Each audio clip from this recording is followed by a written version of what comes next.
Hello and welcome to Cubifactorium Progress Report number 14, where I will show you all the things I've been working on in the past weeks and give you a brief overview over what you can expect to see next. So let's get right into it. The first thing we have been working on is the Tier 4 biome, and I'll just give you a very brief pan over the new scenery. As you can see, there are many new animals. It is an ice biome, so you have a lot of ice tundra type terrain. You have frozen trees everywhere.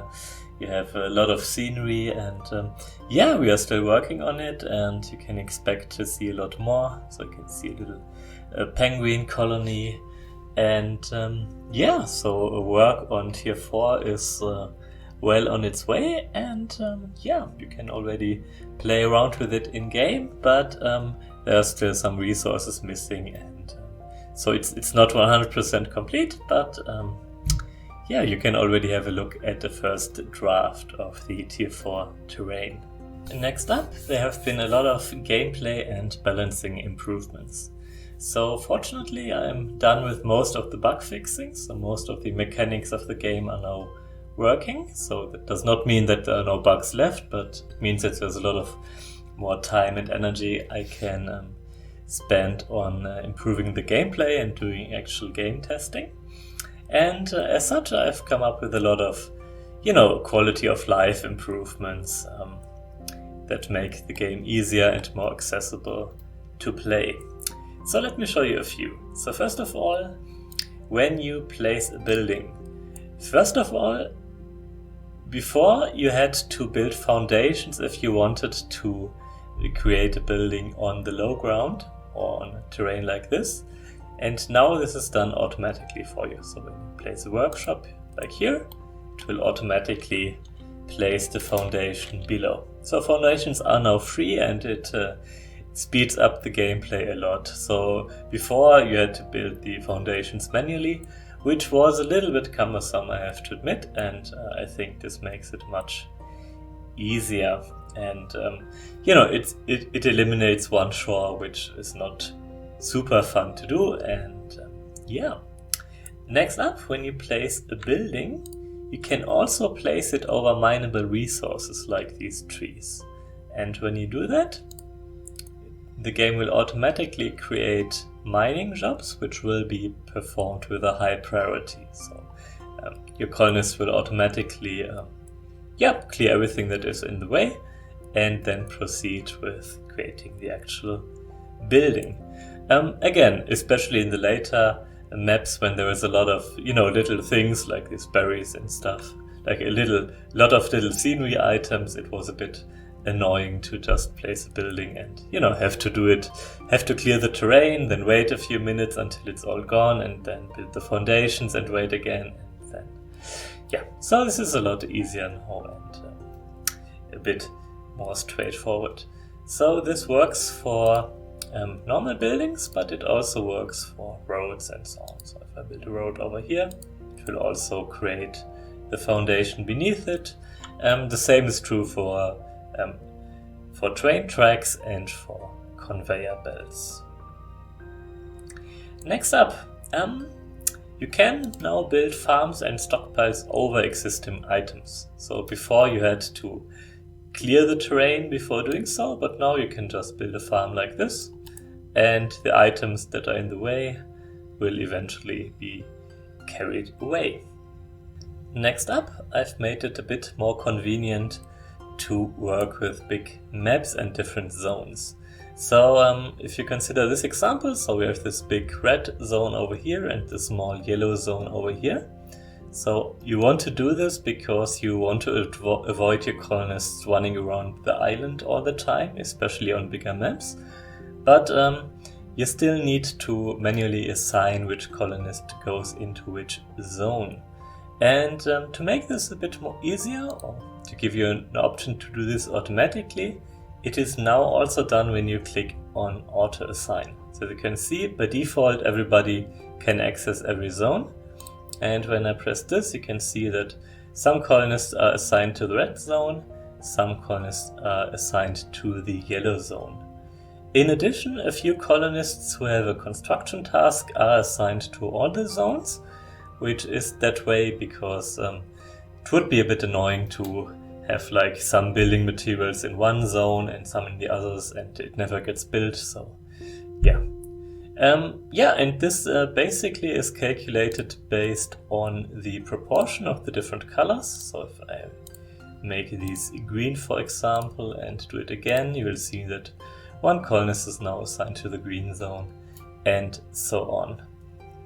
I will probably change the way the colors work a bit in the future, because now at the moment there are two ways. So you can select the bonfire and give it a certain color, but you can also use the assign zone color tool.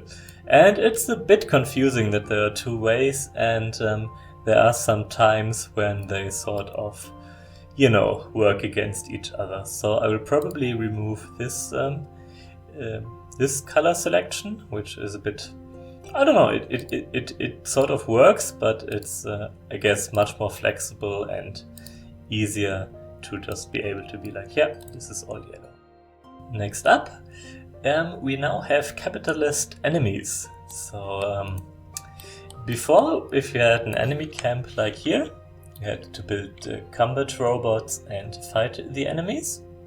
Now there is an alternative way, which may or may not make it into the final game. I'm not sure yet. But if you select an enemy camp like so, you now have the option to buy the land peacefully. And to do that, you have to craft the resources the camp wants. So every camp wants different resources, it's sort of random, and it also depends on the level of the enemy camp. So now you have the option of either attacking them, like you did before, or to buy them out by providing the things they want. Yeah, like I said, this is a bit of an experiment. I'm not entirely sure yet if I want to keep this mechanic in the final game. But yeah, give it a try and let me know if you enjoy it or not. Another thing I have simplified a little bit are the horse carriage stations. So before you had to connect the horse carriage stations themselves, and you had to assign a schedule for each horse carriage. Now this process is automatic, so you no longer need to assign the schedules for the individual carriages. They will automatically go to the stations where there is stuff to be transported, and they will automatically take it where it needs to go. So there's a lot less micromanagement, and this also means it's much easier, for example, to use things like the where is it? Like the horse barn, because you don't need to assign schedules for the new carriages. They will just automatically go where they are needed. As you can see here, there's also a new variation of the horse carriage station, which is the automated horse station, which will allow you to use the horse carriages in the late game where you have automated factories, and yeah, I mean, you can just place depot exits and so on as you can normally. The UI is also a bit simplified, so request from logistics system is now on by default, use as stockpile is off by default, and I removed some functions which were, not really that useful, but would obscure the UI a bit. Speaking of UI, we have a new tooltip over here, which is the tool stock. It shows you how many how many tools you have of each type and how many colonists would like to have this tool. Yeah, this is one of the things which was really apparent that the game needed it when I started playtesting a lot, but yeah, it wasn't really in the game before, and now it is. While we are here, the happiness system is also improved. So before you had the problem that on the higher tiers, people would immediately want higher tier resources like, processed food and so on. And especially in the beginning of the mission, this meant that people were very unhappy, which slowed down the game a lot. Now the happiness, the requirements increase over time. So in the first week of each island, people just want the tier 1 resources. Then in the next week they want the tier 2 resources and so on. So you have more productive colonists in the beginning, and you have a continual curve of difficulty in providing what they need. Okay, so what can you expect in the upcoming weeks? Well, most of the technical features of the game are now complete and largely bug-free. Of course, there's still bugs which I am working on, but most of the bugs are resolved. And also most of the content is implemented. There are still some assets missing, especially for the tier 4 late game, but that will be completed in the upcoming weeks. So the main feature which is missing at the moment is the campaign and the story missions. And that is what the main focus of the upcoming weeks will be. So you can now already play the main campaign.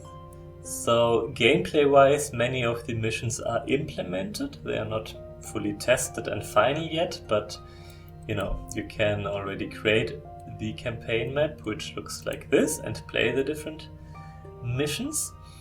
And for the story, we also have rough outlines and some ideas for all the missions, but the dialogue is not written yet. So there will be, dialogue between multiple characters and a story that is told in the campaign. So for the story, we are trying something a bit different from other games of this genre. So we are sort of curious if you're going to enjoy it and what you will think about it. So that is something you can expect in the upcoming weeks leading up to the next progress report, I guess. Until then, I will work a lot on playtesting and improving things. As usual, please leave your comments and ideas in the feedback section or on Discord. And I hope you like this progress report, and wish you fun playing the game, and see you next time. Bye bye.